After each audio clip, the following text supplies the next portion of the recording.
बाबांच्या लोकप्रबोधनाच्या विषयी आपल्याला संवाद साधायचा आहे।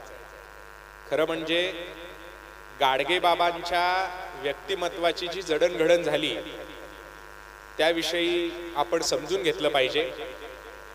गाडगे बाबा हे महाराष्ट्रातलं एक मोठं नाव होतं, अजूनही आहे। खेड्यापाड्यात आणि संपूर्ण महाराष्ट्रात गाडगे बाबांचा मोठा प्रभाव आहे। उत्तर महाराष्ट्रात नाशिकला आपण बघतोय गाडगे बाबांनी धर्मशाळा बांधलेली आहे। आमच्या पश्चिम महाराष्ट्रात पंढरपुरात धर्मशाळा बांधलेल्या आहेत, तिकडे पुण्यामध्ये आळंदीला धर्मशाळा बांधली आहे, देहूला धर्मशाळा बांधलेली आहे। त्याच्यानंतर तिकडे विदर्भात तर त्यांचा मोठाच प्रभाव आहे। अगदी रत्नागिरीतल्या कोकणामध्ये तिकडं सुद्धा गाडगे बाबांचा मोठा प्रभाव आहे। म्हणजे संपूर्ण महाराष्ट्रात गाडगे बाबांचा एक मोठा प्रभाव आपल्याला दिसतो। आणि या गाडगे बाबांच्या व्यक्तिमत्वाची जडणघडण कशी झाली हे आपल्याला नीटपणे समजून घ्यायला पाहिजे। गाडगे बाबांच्या जडणघडणीमध्ये दोन परंपरा महत्त्वाच्या आहेत, एक वारकरी संप्रदायाची परंपरा आणि दुसरी सत्यशोधकांची परंपरा। गाडगे बाबा लहान होते आणि व्यसनाधीनतेमुळे वडील वारले। दारू पिण्याचं व्यसन त्यांना होतं आणि त्याच्यामुळे ते वडील वारले।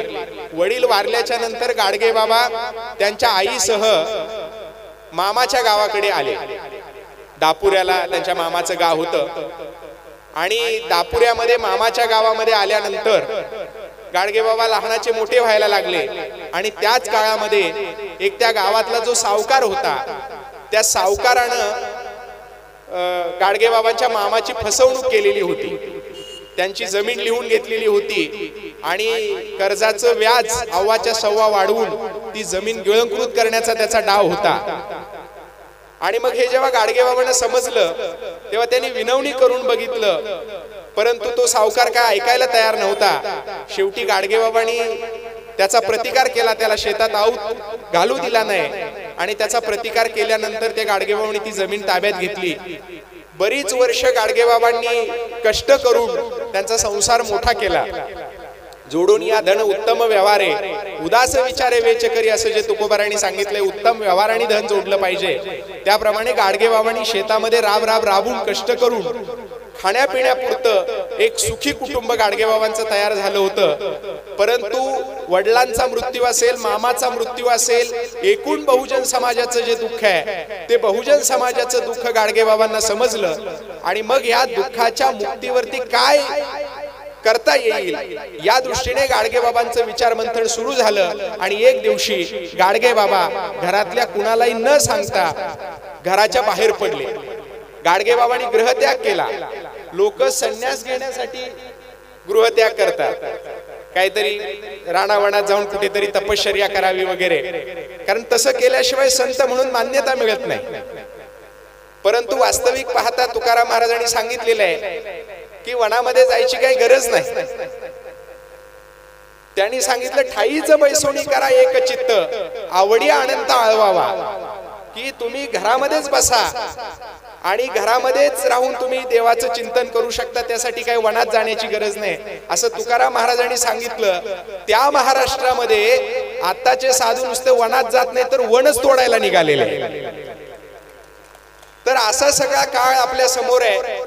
पण गाडगे बाबांनी जो गृहत्याग केला तो काय एक साक्षात्काराचा किंवा संन्यासाचा भाग म्हणून नव्हता, तर गाडगे बाबांनी गृहत्याग केलेला हे जे प्रबोधनकार ठाकरेंनी गाडगे बाबांचं चरित्र लिहिलेलं आहे, या प्रबोधनकारांनी सांगितलंय की गाडगे बाबा म्हणजे चालू काळचा सिद्धार्थ आहे। सिद्धार्थ म्हणजे गौतम बुद्ध।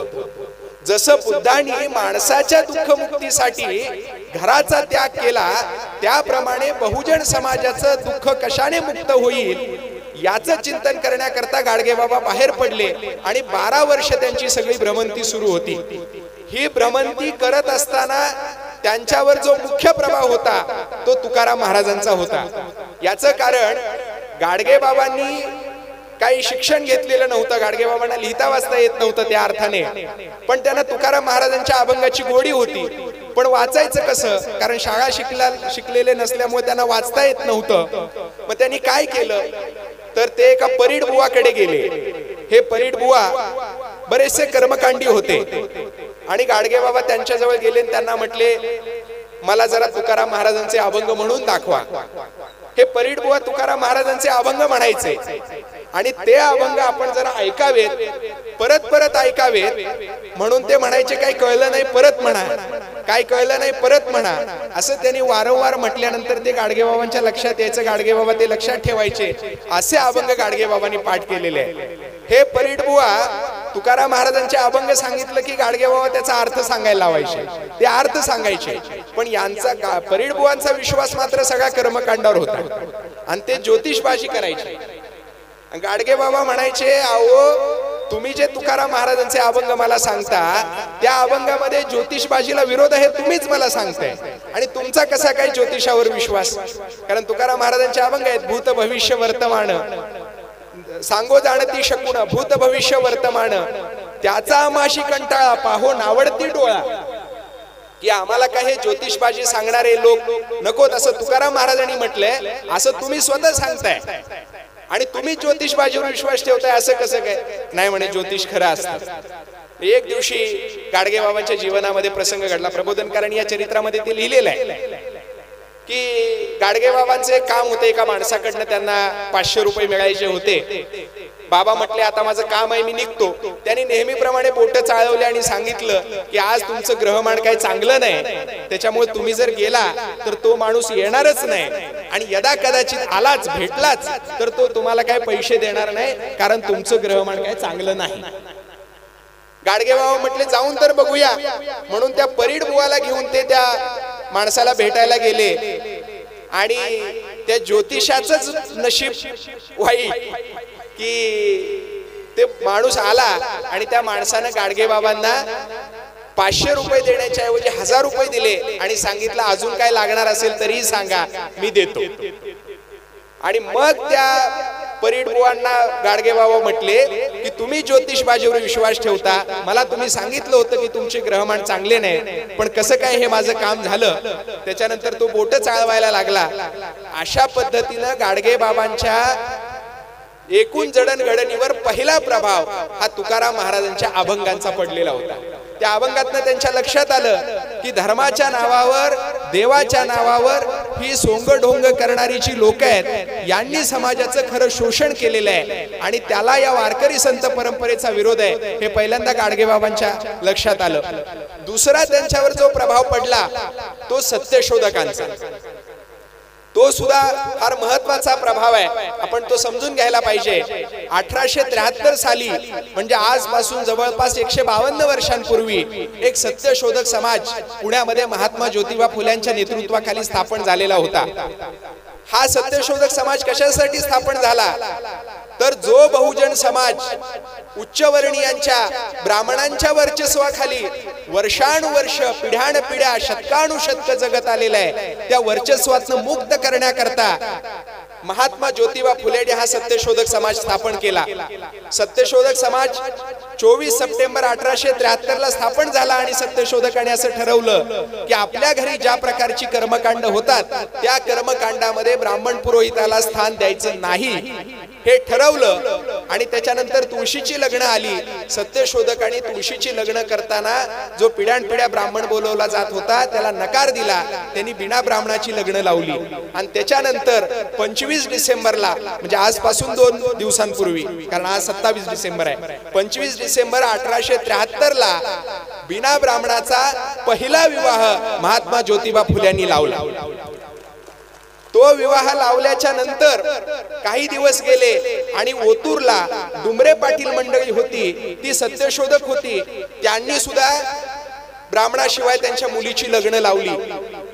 आता लग्न लावल्यानंतर त्या गावच्या पुरोहितांनी त्यांच्यावरती खटला भरला आणि सांगितलं की आमचा दक्षिणेवरती हक्क आहे, तुम्ही जरी आमच्याशिवाय लग्न लावलं असलं तरी आम्ही वतनदार आहोत आणि त्याच्यामुळे या लग्नाची दक्षिणा मात्र आम्हाला मिळाली पाहिजे. आता कुठलंही काम केल्यावर आपण पैसे देतो, परंतु यांनी तर काही काम केलं नव्हतं, त्यांच्याशिवाय लग्न लावलेलं होतं, परंतु त्या पुरोहितांनी खटला भरला आणि त्या खटल्याचा निकाल, पहिला निकाल हा पुरोहितांच्या बाजूने लागला. डुमरे पाटील मंडळींनी परत अपील केलं आणि त्यांनी युक्तिवाद असा केला की जर तुम्ही म्हणता की हिंदू धर्मातल्या माणसाचं लग्न हे ब्राह्मणाशिवाय लागूच शकत नाही, हे जर तुमचं म्हणणं बरोबर असेल तर मग एका अर्थाने तुम्ही नव्हता त्यामुळे आमचं लग्नच झालेलं नाही, कारण तुम्ही लग्न ग्राह्यच धरत नाही ना. लग्न जर ग्राह्यच धरत नाही तुम्ही, तर ग्राह्य न धरलेल्या लग्नाचं म्हणजे लग्न झालंच नाही, थोडक्यात ब्राह्मण पुरोहित नाही त्यामुळे लग्नच नाही. मग जर लग्न झालंच नाही तर न झालेल्या लग्नाची दक्षिणा तुम्ही कशी काय मागता?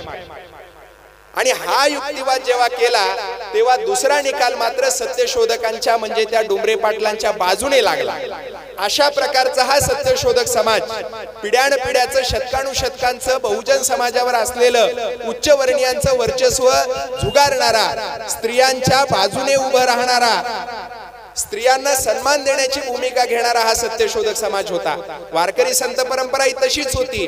त्यांनी पिढ्यानपिढ्याचं वर्चस्व नाकारलेलं होतं. समतेचा विचार त्यांनी दिलेला होता. स्त्री पुरुष समतेची भूमिका त्यांनी स्वीकारलेली होती. आणि अशा प्रकारे एका बाजूला वारकरी संतांची परंपरा आणि एका बाजूला सत्यशोधकांची परंपरा, अशा दोन परंपरा या महाराष्ट्रामध्ये होत्या. त्यातल्या पहिल्या वारकरी परंपरेचा प्रभाव त्या परीडबुवांच्या मार्फत तुकोबांच्या अभंगाचा कसा पडला याचं मी सांगितलं. आता सत्यशोधकांचा प्रभाव गाडगेबाबांवर कसा पडला, तर याच ओतूर गावचे, ज्या ओतूर गावला हा खटला झाला डुमरे पाटील मंडळींचा मी सांगितलं, त्या ओतूर गावचे एक शास्त्री नारोबाबाजी महाधट पानसरे नावाचे एक शास्त्रीजी होते आणि हे सत्यशोधक होते. हे सत्यशोधक समाजाचा प्रचार प्रसार करण्याकरता ते गावोगावी फिरत होते आणि असंच फिरता फिरता ते विदर्भामध्ये आलेले होते. विदर्भामध्ये आल्याच्या नंतर ऋणमोचनला एक सखाराम पाटील नावाचे सत्यशोधक होते.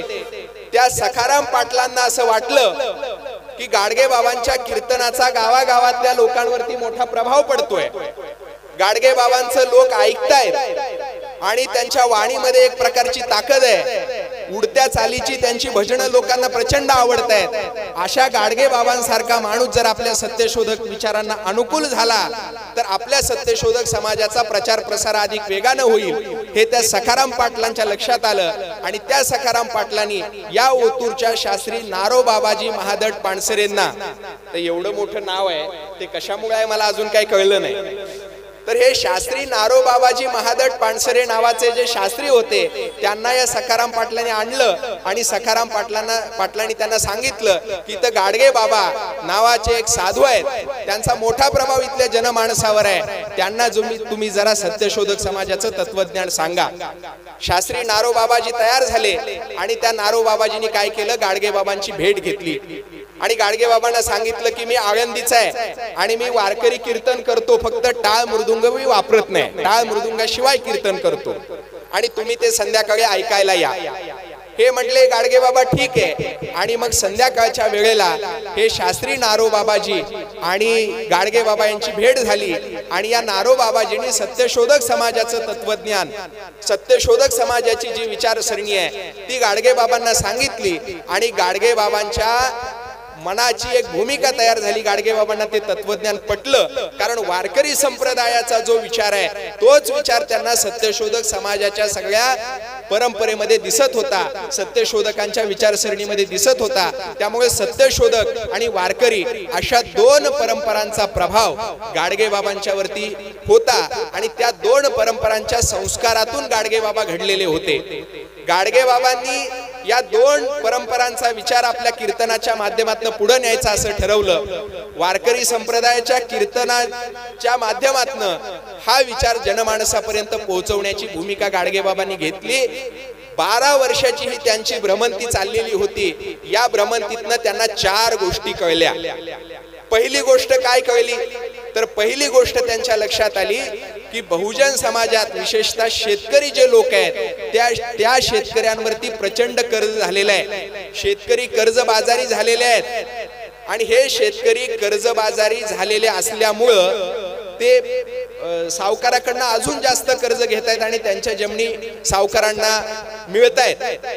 आणि हे शेतकरी कर्जबाजारी का होत आहेत, एक तर लग्नामध्ये मोठ्या प्रमाणामध्ये पैसा खर्च करतात, सण समारंभ देवकार्यावरती प्रचंड मोठा पैसा खर्च करतात आणि हे सावकार लोक हे अशिक्षित आहे शेतकरी, त्याच्या अशिक्षितपणाचा फायदा घेऊन त्यांच्या रकमा वाढवतायत आणि त्यांच्या जमिनी हुशारीने आपल्या ताब्यात घेतायत, हे गाडगेबाबांच्या लक्षात आलं. त्यामुळे